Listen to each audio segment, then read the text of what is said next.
good. Good afternoon, everyone. Welcome to the Understanding the Future of Energy and Mobility webinar. My name is Jess Zimmerman. I am the head of marketing at Ubiq, and I have the honor of moderating this conversation today. Seeing as this is a conversation, we encourage you all to get active in the chat and feel free to ask any questions there, as we'll have some time towards the end to bring your questions to our panelists.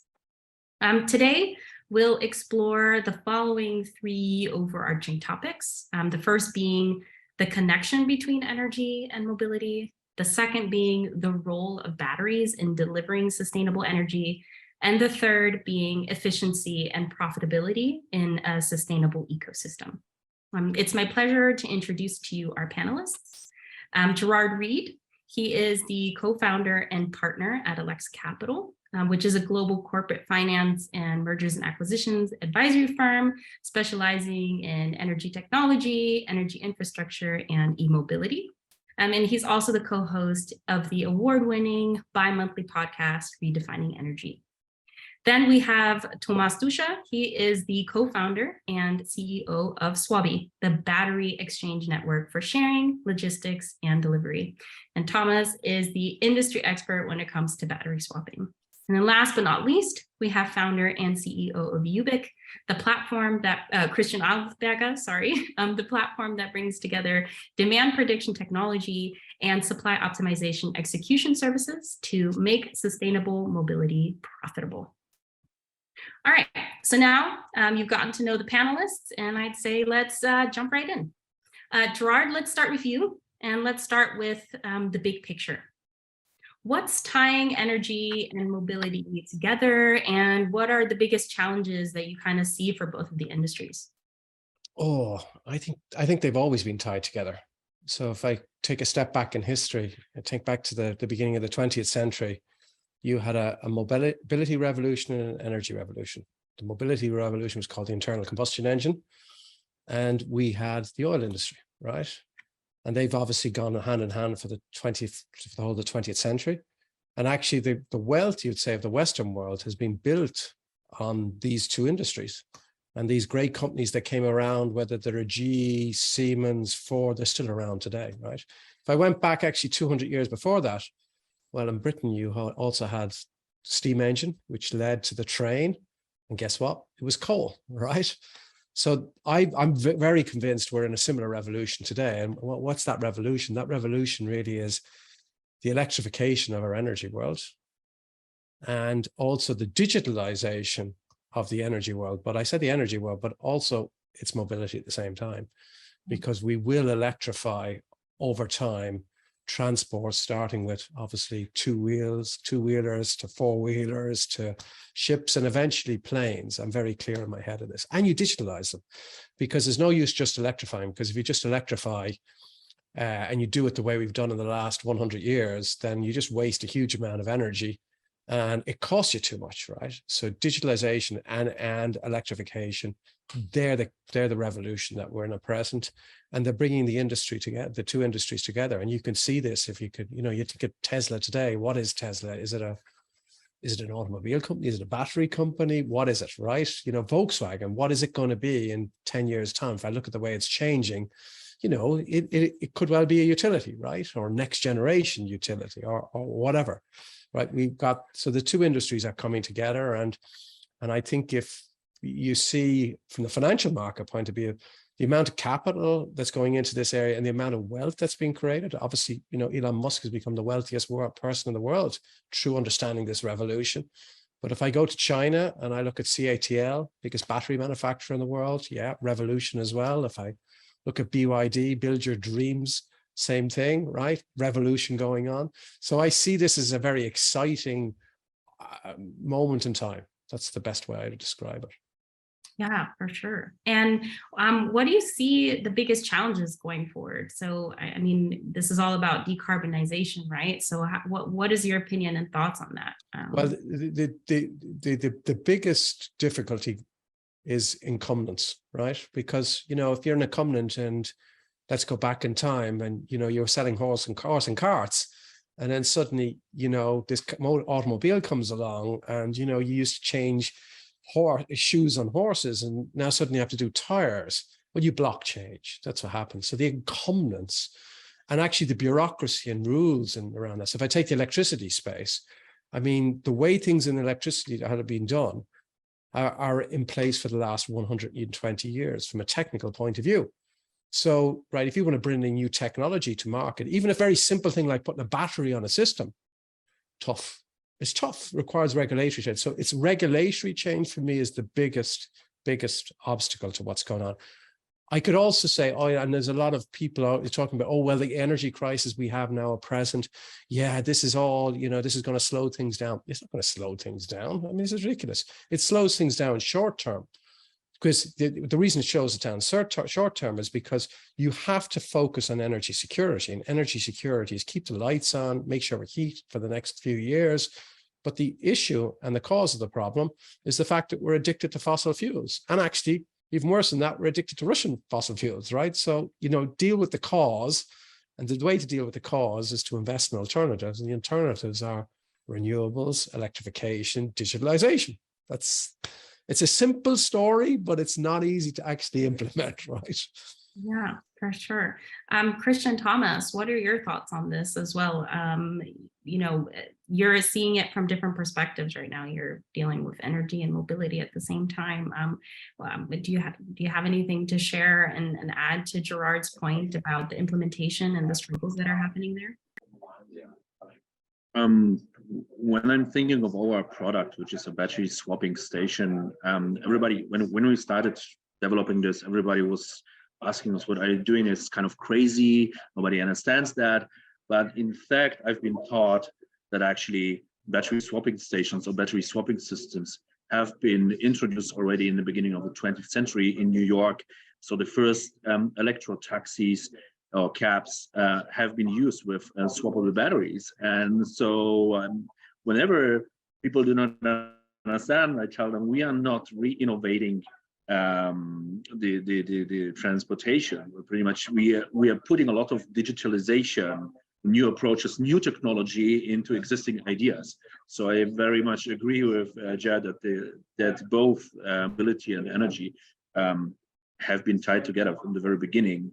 I mean, calories, a horse that is eating, grass is also consuming somehow energy, and talking about the obstacles, I think right now a lot of people are fearing what is next, especially in Germany, in this automotive country. Like, what does that mean to our economy? We have built this state pretty much on cars, right? So there's some kind of over-regulation or a fear, like not to have the right response to what is actually going on outside. So my daily obstacle is pretty much like having headache, like how can we accelerate this setup of energy charging infrastructure in cities? How could we really reach that goal that the Minister of Transportation, Mr. Wissing, has announced 1 million charging stations for EVs, but also swappable swap stations. Germany 20 having just 70,000, and I still don't have the response. And I would like that we maybe start deregulating and taking a leaner approach, an easier approach, like we see in other countries all over the world. Yeah. Wow. So to get to the battery topic, because this seems to be coming up a lot right now, maybe Thomas, can you go a little bit more into exactly what it is that Swobbee does so people can get a better understanding of that, and then we'll kind of dig more into, I would say, decentralized energy. Yeah. So we are pretty much tackling one of the biggest problems that mobility has. That's the constant availability of fully charged batteries. Sometimes you need also empty ones, but let's stick to the fully charged ones. So we are creating a network of battery swapping stations where our customers can swap their or our batteries, it depends on the business model, in order to get immediate uptime. Just imagine you have a small vehicle, instead of waiting 2, 3, 4 hours to charge it up, you swap the battery in less than 1 minute and you can continue your work. So pretty much we are now focusing only on B2B fleets, mainly logistic companies like, for instance, DHL or UPS, you all know them, that really need to work with small vehicles in city centers because they have reasons for that, like using the bike paths and so on, being more efficient in city centers and logistics. So they really need to get through 1, 2, even 3 shifts, cover up to 90 miles when you think about Netherlands, for instance, and you can't do it with a single battery. So at some point you need to swap the battery. So that's what we are doing for them. The other customers are coming from the micromobility space. So the sharing fleet providers, name some of our customers like Gold or Tier Mobility, that are using our infrastructure to swap the batteries in a decentralized way, which is really optimizing or influencing their daily operations. Why are we doing this? Maybe you can sense that we are focusing on vehicles that are smaller than a car, because we believe that micromobility came here to our cities, to our urban areas to stay. We think that smaller vehicles can scale quite faster because they are not that costly and they come in masses. And if you have actually a look at the current mobility patterns, 80% of trips in the US, I don't have the exact number for Europe, are less than 3 kilometers.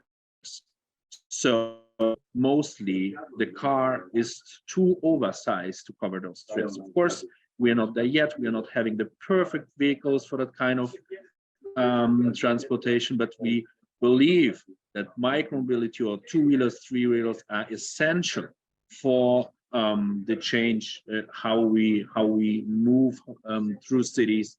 And if you have a look at the current development, the urbanization that will happen in Africa, but also in Asia, in Europe it's mostly done. But when you think about these mega cities that are going to exist until 2050, 68% of the global population will live in cities. So then you understand that the car most probably, or maybe the shared car, will be a good solution, but cars like we have now are not a solution. And I just came from Jakarta, crazy city, 16 million registered 2-wheelers, and probably the same number of unregistered 2-wheelers. All, or I would say 99.9% are still combustion. And we see how the city, how the population is suffering from the smog. And they actually rely on 2-wheelers because they do not afford a car. They need this 2-wheeler, to move around, to make their 12 to 15 bucks a day, to pay for the food, to pay for the education. This is quite a high goal for us to team up in those countries and also decarbonize inside and make mobility on 2-wheelers affordable. Because for now, you just can't afford. You can afford it when you disattach the battery, which is the most costly item in an electric vehicle, from the vehicle ownership. And that's what we're trying to do.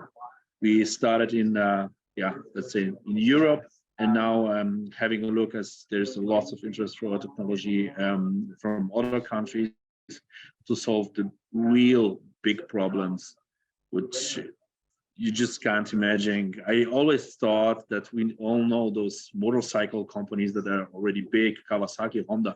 The biggest motorbike company is coming from India, actually. It's Hero Motocorps, putting out 7.5 million wheelers every year. And this is where we really need to change. And I think looking at Berlin, we still have quite nice air quality.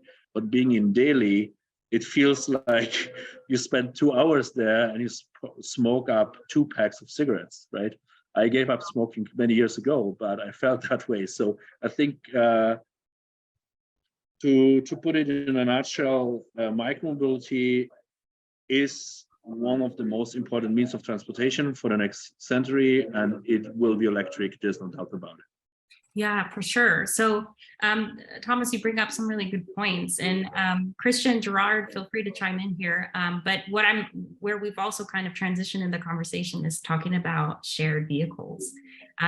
Maybe you can also give your thoughts and ideas about how shared mobility plays a role in the future of energy. Mm-hmm. Yeah.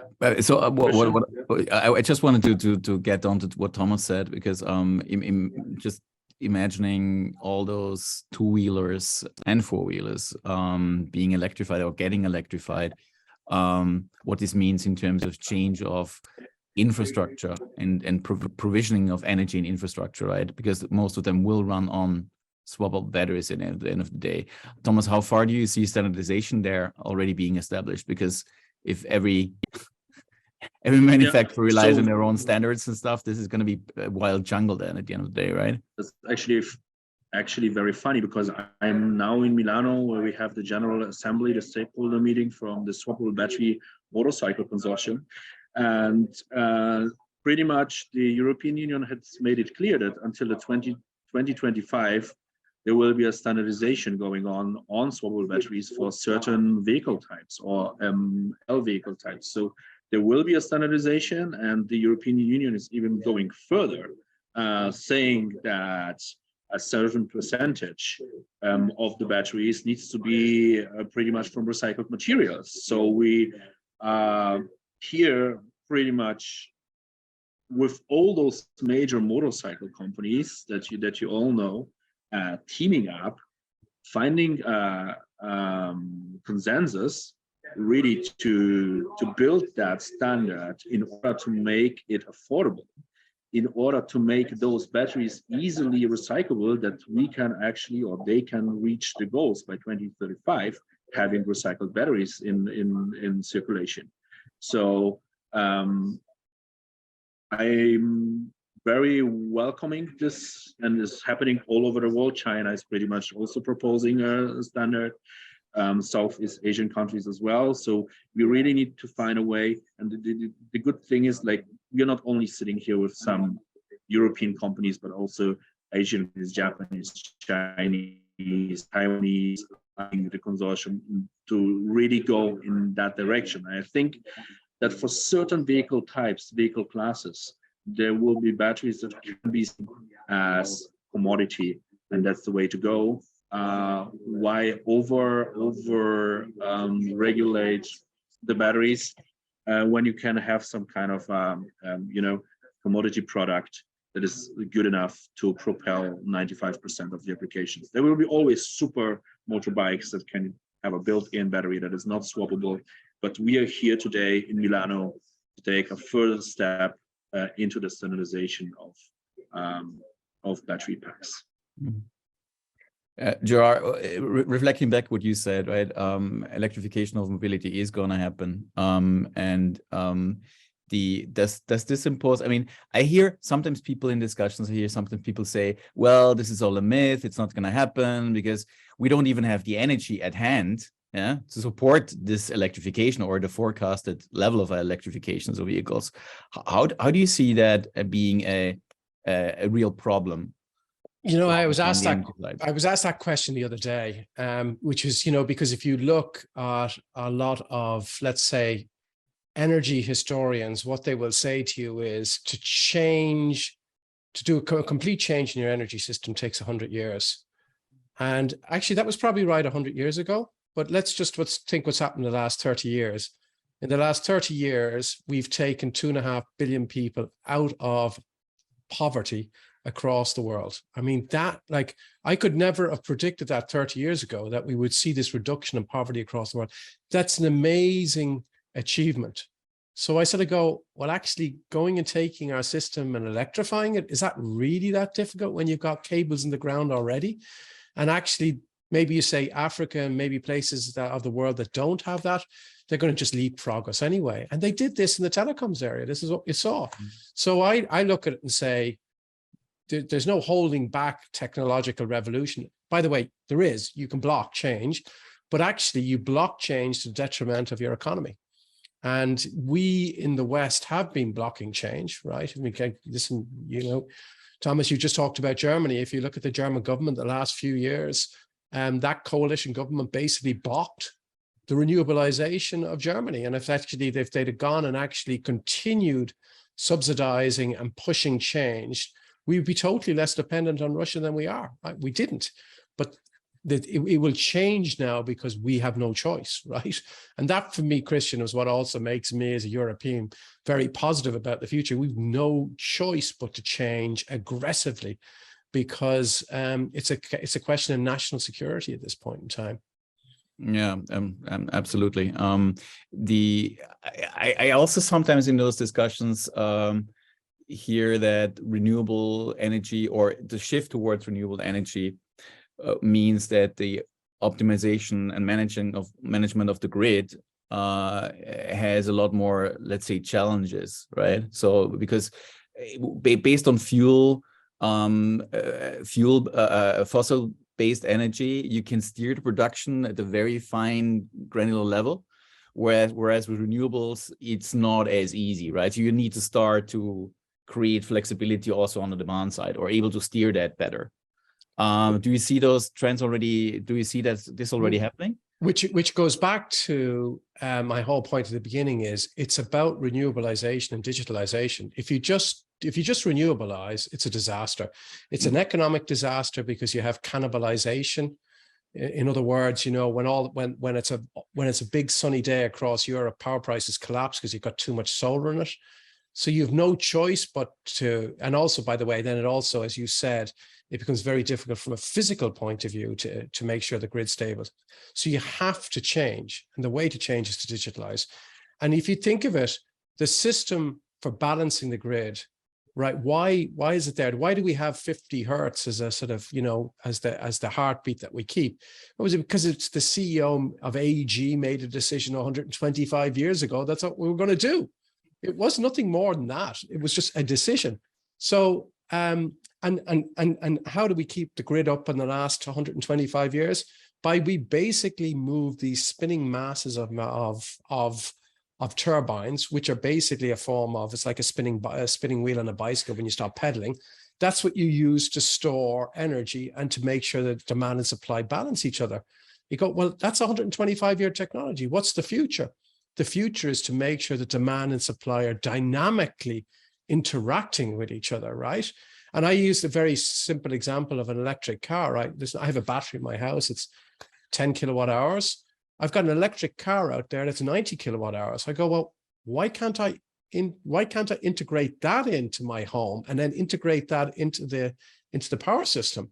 It makes much more sense, right? And if I don't integrate it in, and we all decide to charge our car at the same time on a Friday evening, then you're going to have problems in the system from a physics point of view. So I'm very positive that we've no choice but to digitalize and look at storage in a completely different way than what we've done before.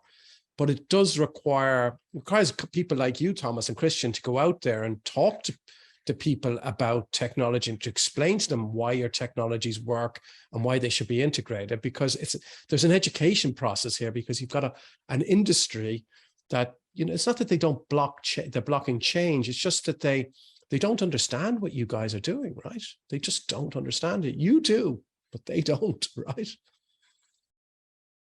It's interesting that you mentioned that, because at the end of the day, what we do is based purely on digitalization, and at the end of the day, all the efficiency that we bring to the mobility market, and even more now to the utility side, is the fact that every vehicle that we manage is connected, yeah, and is connected to the real-time network.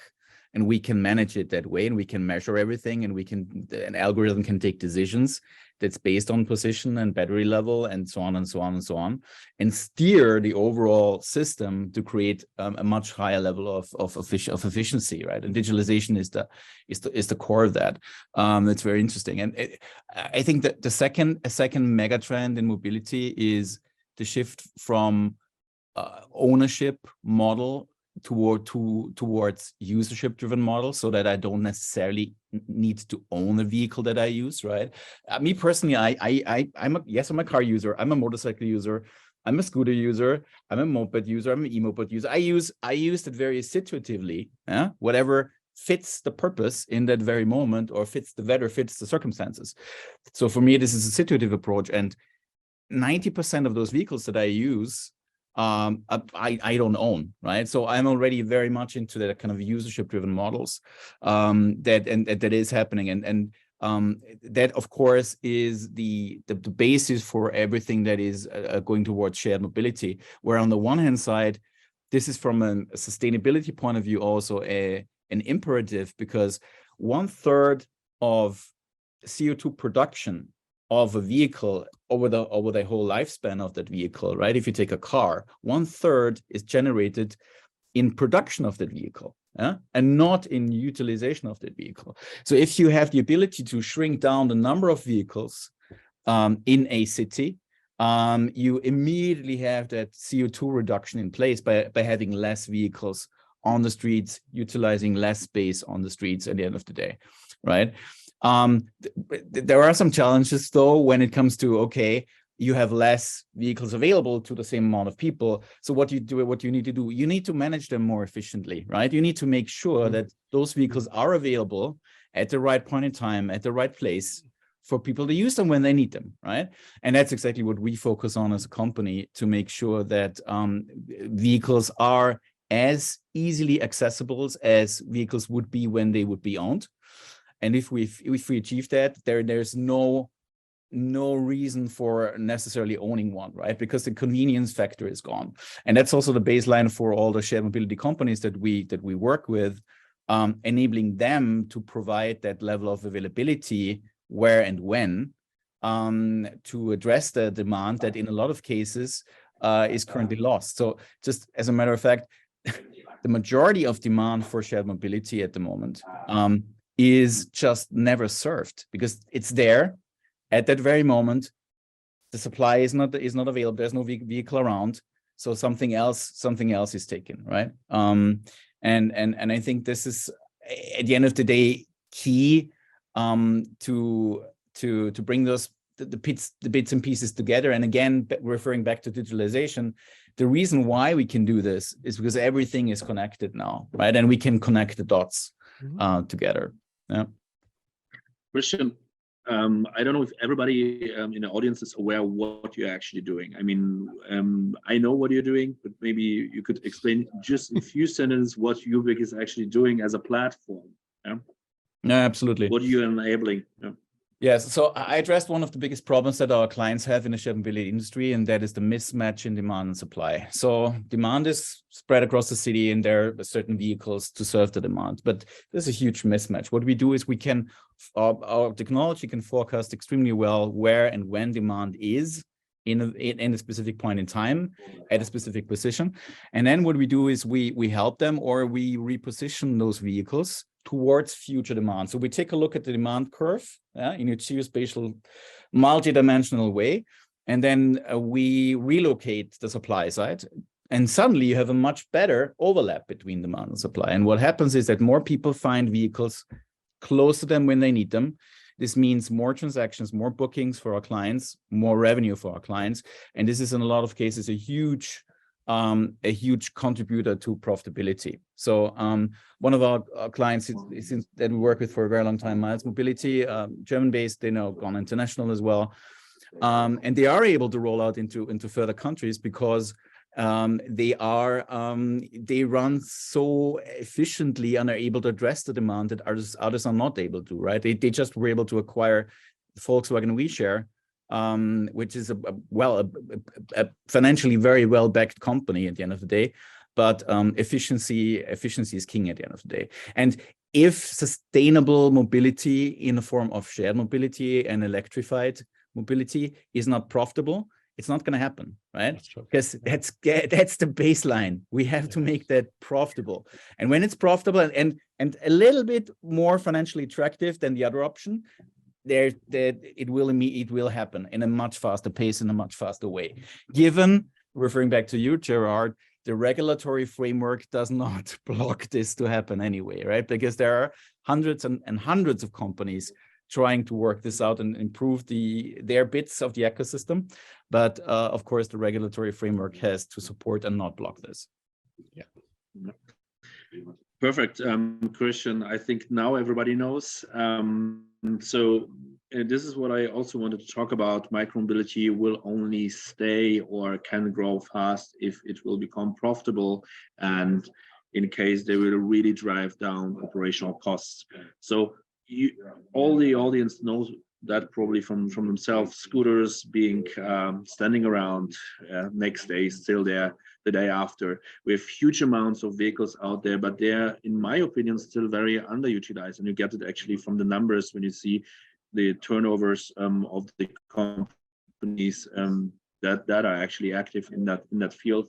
You see that vehicles, although there's a big number, are very, very underutilized. So I see here a lot of potential for your company to help companies really to solve that demand supply issue that is obviously out there.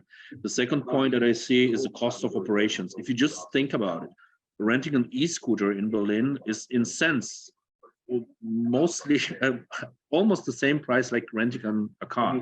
So there must be something fundamentally wrong if I pay 19 cents for a scooter and at some point I can get a 6 share for 9 cents for a small ego. Something is wrong there. So obviously most companies have a very, very big pressure, intense pressure on their operational costs. And this is also coming actually because they even don't have own staff to carry out operations. As in Europe, we have that kind of seasonality. In winter, less scooters will be driven, less bike used. So they do not hire people. So usually they work with three-party service companies that are,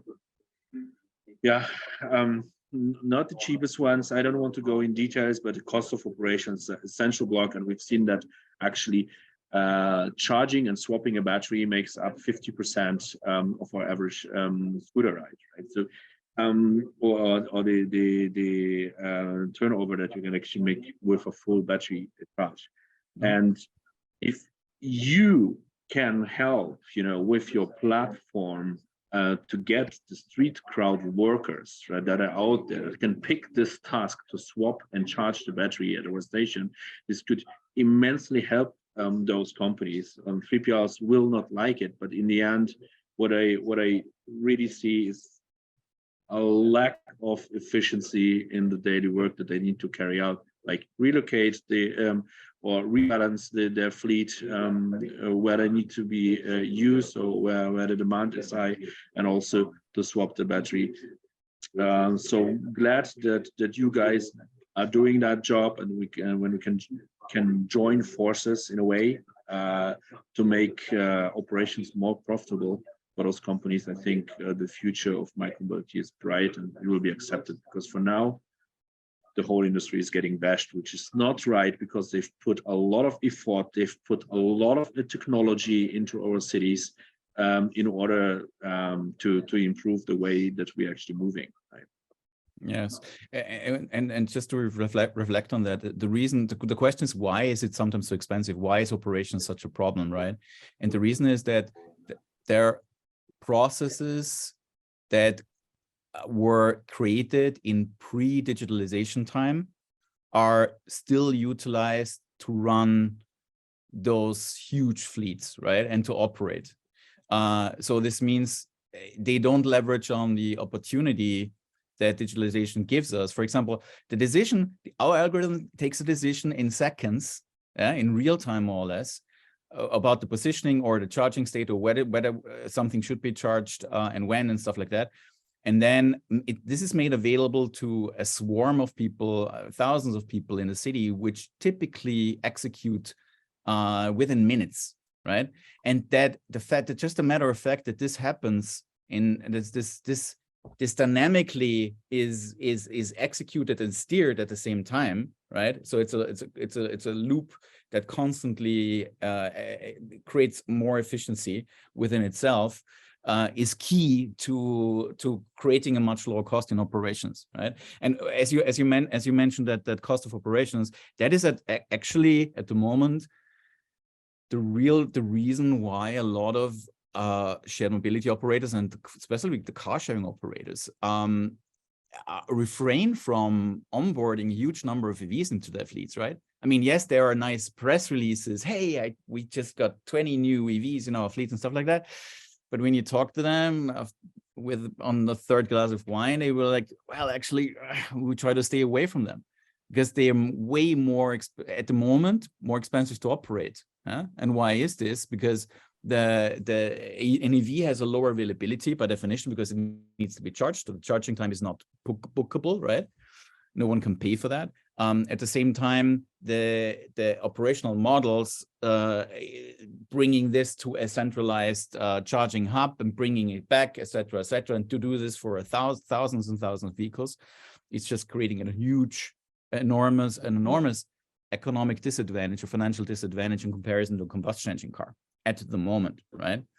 So again, digitalization would allow us to have all the information at hand in terms of availability of charging infrastructure, public versus private, and then to steer those charging transactions in a way that they can happen at the right time, at the right level, at the very efficient cost point, and to take away this financial disadvantage from EVs, yeah, and then there will be adoption rate will inevitably be accelerated.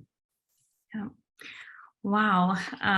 There's a lot that has to happen, but also a lot of exciting things that are happening. And I think to kind of wrap things up and shift gears, kind of what we discussed now is the future of energy and mobility is intertwined because it always has been. It's decarbonized, it's digitized for efficiency, and it's decentralized. And then importantly, also, I think what we also discussed was that it has to be profitable. All of this has to make sense for the people who are going to be using it. So I'd like to shift gears now to see if the audience has any questions that they would like to ask our panelists.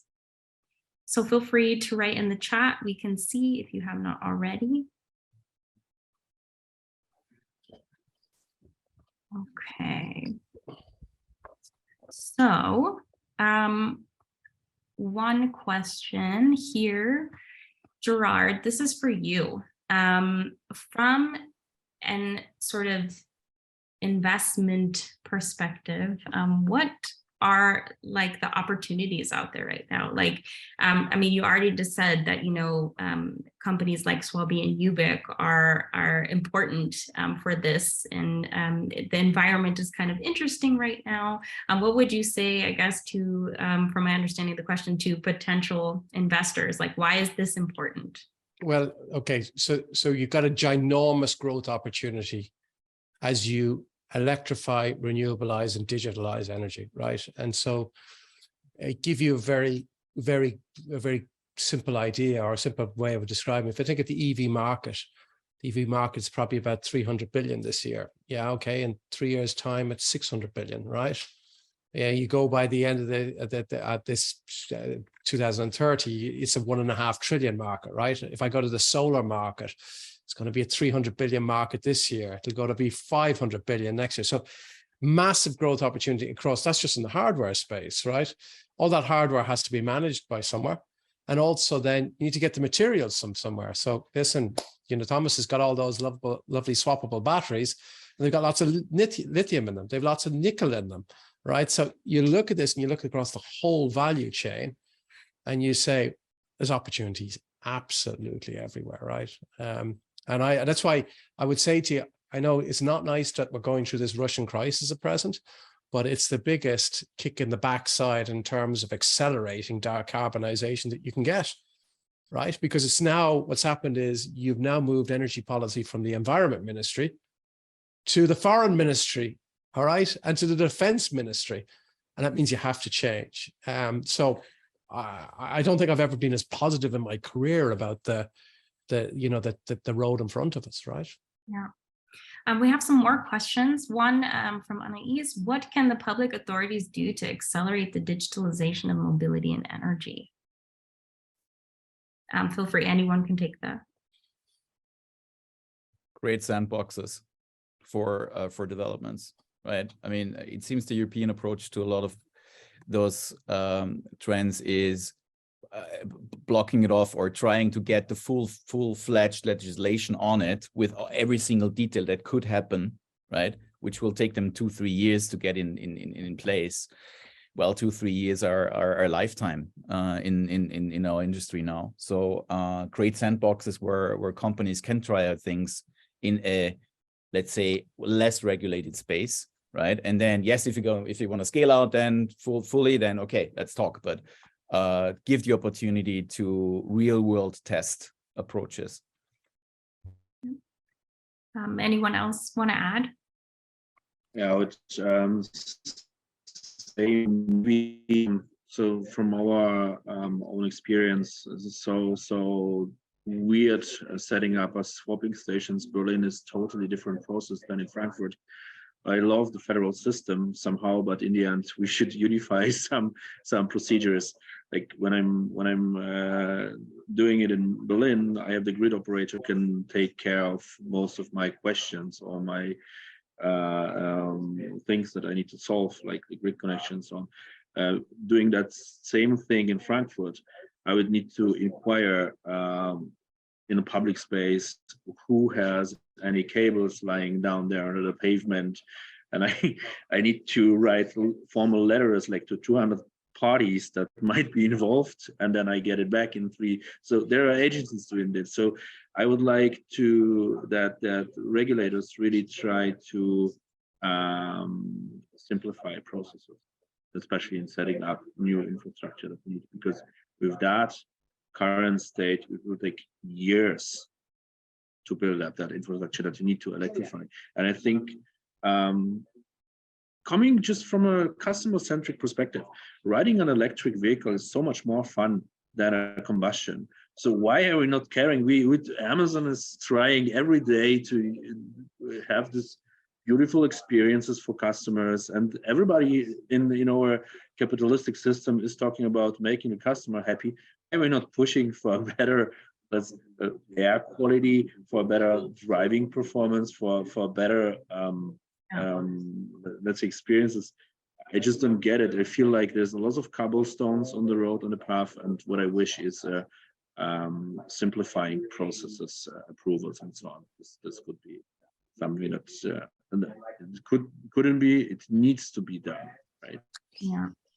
I would also add as well, I think we need to de-bureaucratize the Western world, because what we end up doing is we're just, we want to change something and we add another piece of legislation and then another piece of legislation. And it just becomes so cumbersome, you just can't change and you just can't move.